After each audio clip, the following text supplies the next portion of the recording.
Konvensi Chicago pada tahun 1944 meletakkan dasar bagi banyak prinsip penerbangan komersial. Antara lain, organisasi penerbangan sipil internasional dan beberapa kebebasan udara pun didirikan. Kebebasan ini membentuk dasar hukum untuk sebagian besar lalu lintas udara komersial internasional hingga saat ini. Jadi, mari kita lihat lebih dekat. Kebebasan pertama di udara adalah hak untuk terbang ke luar negeri tanpa mendarat. Jadi, maskapai penerbangan dari negara A yang diberikan kebebasan ini oleh negara B diperbolehkan untuk menerbangkan penerbangan komersial melintasi wilayah udara tanpa mendarat. Kebebasan ini penting karena Pasal 1 Konvensi Chicago menyatakan bahwa setiap negara memiliki kedaulatan penuh dan eksklusif atas wilayah udara di atas wilayahnya. Kebebasan udara yang kedua adalah hak atas tanah untuk tujuan non-lalu lintas. Jadi, maskapai penerbangan dari negara A bisa mendarat di negara B untuk mengisi bahan bakar atau untuk keperluan perawatan misalnya. Tentunya hal ini dilakukan jika sedang dalam penerbangan ke negara lain. Namun, kebebasan ini tidak memberikan hak untuk mengangkut penumpang atau kargo antara kedua negara tersebut. Yang saat ini jarang sekali maskapai penerbangan menggunakan pemberhentian teknis karena jangkauan yang lebih luas memungkinkan sebagian besar rute dioperasikan tanpa henti. Dua hak pertama ini disebut hak transit yang ditetapkan oleh Konvensi Chicago dan dikenal sebagai Perjanjian Transit Layanan Udara Internasional. Dan saat ini 125 negara menandatangani perjanjian tersebut. Mereka cukup universal, namun ada beberapa pengecualian. Daftar hitam maskapai di Eropa melarang operator tertentu beroperasi di wilayah udara Uni Eropa karena masalah keamanan misalnya.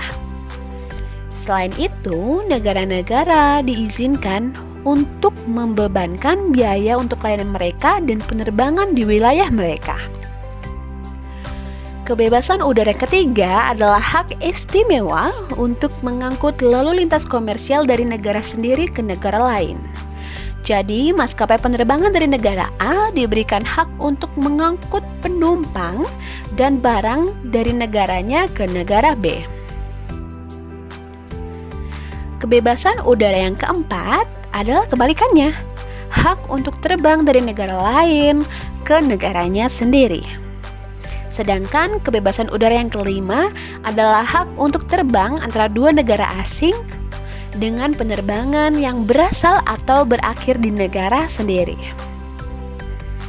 Ini memberikan maskapai hak istimewa untuk mengangkut lalu lintas komersial antara kedua negara asing tanpa niat untuk melanjutkan ke negara asal maskapai.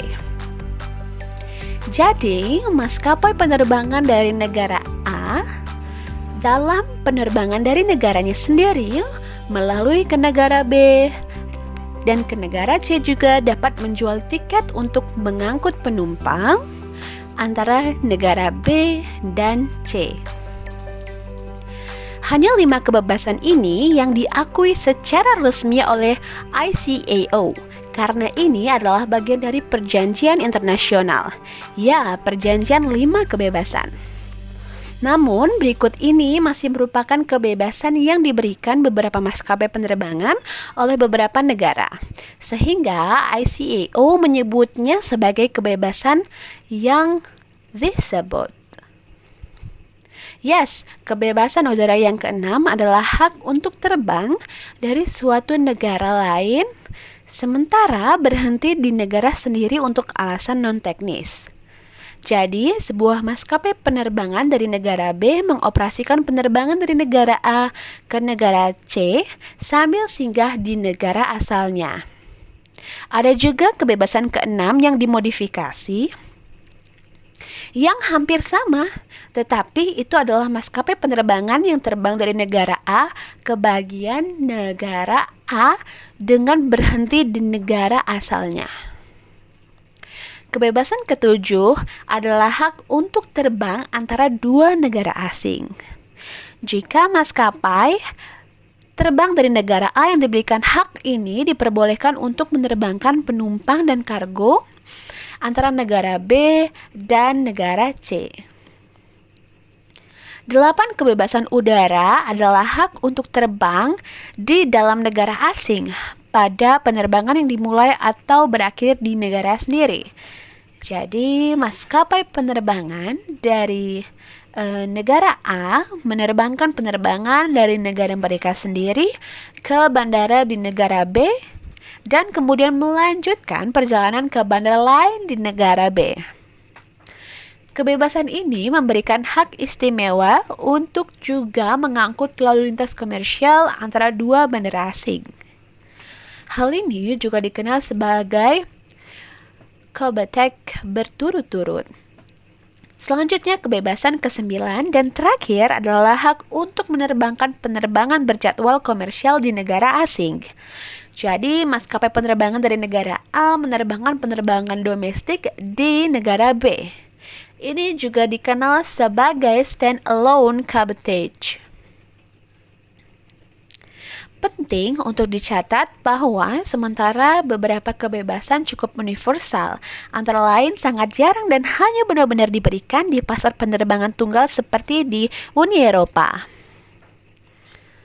Ryanair atau Wizz Air akan menjadi contoh terkenal karena menggunakan kebebasan ke-7 dan ke-9 secara teratur di dalam Uni Eropa.